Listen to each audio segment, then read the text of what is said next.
मैं आशा करता हूँ, विश्वास रखता हूँ कि परमेश्वर ने काफी लोगों से बातें किया है और सबको आशीषित किया है। कई बार हम उसे महसूस नहीं कर पाते, है ना। कई बार हम उसे समझ नहीं पाते। कई बार हम पवित्र आत्मा की आवाज को समझ नहीं पाते, है ना, कि पवित्र आत्मा बात कर रहा है, क्योंकि उसकी आवाज इतनी स्लो होती है, इतनी धीमी होती है कि हम उसको समझ नहीं सकते। Hallelujah, hallelujah. लेकिन हमें पूरी तैयारी के साथ बैठना है। आज भी, आज का समय एक अद्भुत समय है और मैं आपको पहले से बता दे रहा हूँ। हो सकता है थोड़ा लेट भी हो सकता है, थोड़ा लेट होकर कुछ लोगों को दिक्कत है क्या, ऐसा लगता है कोई नहीं गया बाहर, क्योंकि जब पवित्र आत्मा की उपस्थिति होती है तो वहां कुछ ना कुछ होता है। आमीन। यदि आप चाहते हैं कि आपके जीवन में कुछ हो तो आप इंतजार करें, आप वेट करें, है ना, क्योंकि आपसे ज्यादा मेहनत यहाँ जो प्रभु के दास खड़े होते हैं वो करते हैं कि नहीं करते। आप तो शांति के साथ बैठे रहते हैं, बोलने में कितना ज्यादा एनर्जी खत्म होता है, वो चेतावनी देना चल रहा था, लेकिन कब तक चला, जब तक पतरस की निगाहें यीशु मसीह के चेहरे की तरफ, है ना।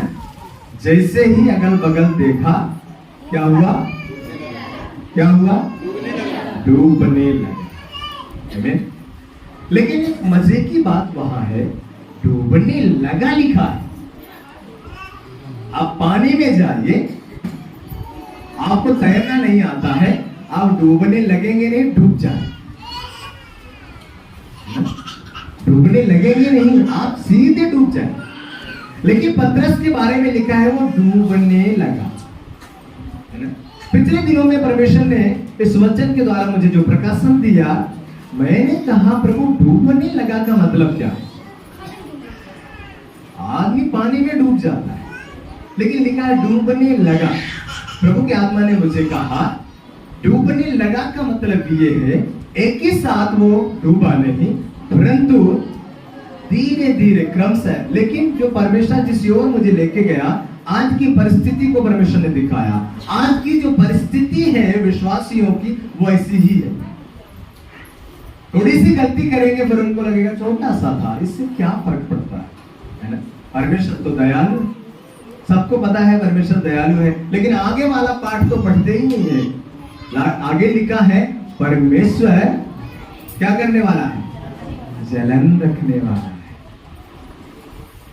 दयालु तो है पर जलन भी रखने वाला है। आगे लिखा है पितरों का दंड किसको देता, बेटा, पोता, परपोता, है ना, 4 पीढ़ी। ध्यान से सुनिए, यदि आपने धर्म का काम किया, आपने अच्छा काम किया, तो आशीष 1000 पीढ़ियों तक मिलेगा। आशीष का लेवल थोड़ा बड़ा है, समझ रहे हैं। आशीष का लेवल थोड़ा बड़ा है, लेकिन श्राप का लेवल थोड़ा छोटा है। इसलिए 4 पीढ़ी तक, 1000 पीढ़ी तक यदि परमेश्वर श्राप भी देता तो मुक्त नहीं हो सकते थे। इसलिए 4, लेकिन 4 पीढ़ी क्या कम है, हाँ ज्यादा है ना। इसलिए आपको ध्यान में रखना है, परमेश्वर दयालु तो है लेकिन जलन रखने वाला भी है। इसलिए मैं बार बार कहता हूं, जब भी आप प्रार्थना भवन में आए, कृपा करके अपने बच्चों को ध्यान से कोशिश करें उनको शांत करने के लिए। लेकिन शासन या डिसिप्लिन से ही डिसाइपल आया। इसका मतलब यह है कि यदि आप यीशु मसीह के चेले हैं तो आपके अंदर क्या होना चाहिए, अनुशासन होना चाहिए, है ना, पहली बात। दूसरी बात, अनुशासन में क्या मिलेगा आपको, ये बात भी मैं आपको क्लियर कर दूं। जब प्रभु यीशु मसीह के साथ बहुत सारी भीड़ थी, हम 5000 बोल नहीं सकते वहां पर, क्योंकि वहां पर 5000 तो सिर्फ पुरुषों की गिनती थी। अब यदि 5000 पुरुष लोग हैं तो 5000 स्त्री भी होंगी। सही है, गलत है? मैं सोचता हूँ 5000 से ज्यादा हो सकती है, क्योंकि पुराने जमाने में एक आदमी को दो दो तीन तीन ऐसा हुआ करते थे, लेकिन आज का टाइम वो नहीं है। प्रभु यीशु मसीह के वचन के अनुसार बाइबल इस बात को कहती है, एक ही पत्नी का, हेलो पति लोग बोलिए, एक ही पत्नी का, एक ही पत्नी का। आप बोल नहीं रहे, इसका मतलब दो दो तीन तीन तो नहीं है। होता है, एक घर वाली दूसरी बाहर वाली भी होता है कुछ लोगों के पास, है ना? ऐसा नहीं, है ना? एक ही पत्नी का पति होना है ना? दूसरा बहनों के लिए भी लिखा है, एक ही पति का, एक ही पति की, बोलिए ना। आपको दो नहीं है ना किसी के पास, तो बोलने में क्या जाता है? बोलिए, एक ही पत्नी का पति। लोग थोड़ा बोलिए ना, एक ही पत्नी का, एक ही पत्नी का। आप बोल नहीं रहे, कुछ तो दाल में काला है। भैया ध्यान सीधा देख लेना, यदि श्रीमती जी यहाँ बैठी होंगी तो आपकी क्लास ले लेंगी करने जाके, है ना? परमेश्वर के प्रिय लोग, मैं आपसे कहना चाहता हूं, यही है ईमानदारी, है ना? यही ईमानदारी है। परमेश्वर ने हमें और आपको सुंदर पत्नी सुंदर पति दिया है ना? बेटा इसको चालू करो, इसको चालू कर दो। आप अनुशासन में नहीं, और जब तक आप अनुशासन में नहीं होंगे तब तक आपके लिए परमेश्वर कोई काम नहीं कर सकते। इसीलिए वहां पाती पाती बैठाने का मतलब था, अनुशासन में आप बैठ जाओ, आपके पास रोटी आएगा, मछली भी आएगा, है ना? इसलिए अनुशासन में बैठने की आवश्यकता है। तो आज आप लोगों को कैसे बैठना है? कैसे बैठना है? एक बात बोलिए सब लोग, कैसे बैठना है? फिर से बोलिए, कैसे बैठना है? अनुशासन, है ना? अनुशासन में नहीं बैठेंगे फिर दुशासन आ जाएगा, समझ ले? फिर प्रभु की आशीष आपके अंदर आएगी, है ना? इसलिए ध्यान में रखना। तो पहली बात, आपको अनुशासन में बैठना है, बच्चों को शांत करना है। दूसरा, मैं कल भी बताया, आज भी बोल रहा हूं और रोज बोलूंगा, क्योंकि नए नए लोग आते हैं, उनको पता नहीं रहता।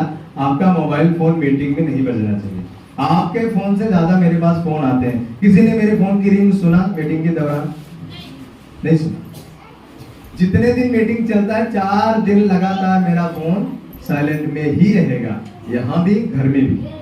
आपका फोन नहीं बजना चाहिए। मैं आपसे बार बार निवेदन कर रहा हूँ। कल फूली थी, आज कड़ी कड़। देखिए कबड्डी जब होती तो पहले कहा था आज फूली है, फिर कड़ी कड़ होती। अब देखा आज कड़ी कड़ा, फिर सेमीफाइनल हुई, फिर फाइनल हुई, है ना? ऐसे बात को ध्यान में रखा, बार बार हमका थोड़ा टॉर्चर न करा, है ना? तो मोबाइल फोन नहीं बजना चाहिए। बच्चों को कोशिश करना है, साथ जिनके भी बच्चे हैं आप उनको ध्यान से आप उनको बिठाने की कोशिश करेंगे कि बच्चे डिस्टर्ब ना करें, है ना? और तीसरी बात, आप एक दूसरे से बात भी नहीं करें, है ना? आप प्रभु के दास को सुनिए, प्रभु क्या आपके बारे में बोलना चाहते हैं, है ना? इस बात को हमेशा आपको ध्यान में रखने की आवश्यकता है। लगातार आपका नजर कहाँ होनी चाहिए? प्रभु के दास के चेहरे की तरफ, आई टू आई कंटेक्ट, ठीक है ना? आंख से आंख मिली होनी चाहिए, है ना?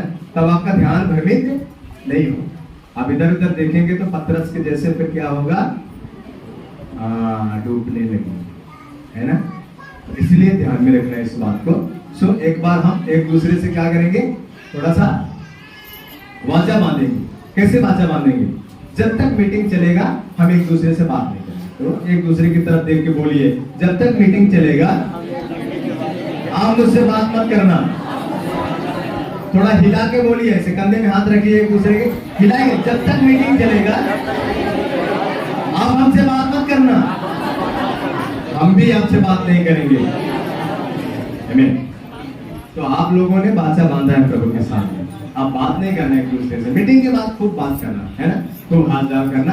तो जैसे मैंने कहा, आगे भी टाइम जा सकता है, जैसा प्रभु की आत्मा प्रभु के दास को इस्तेमाल करेंगे। सो एक और बार हम अपने आंखों को बंद करें, वचन के लिए प्रार्थना करें।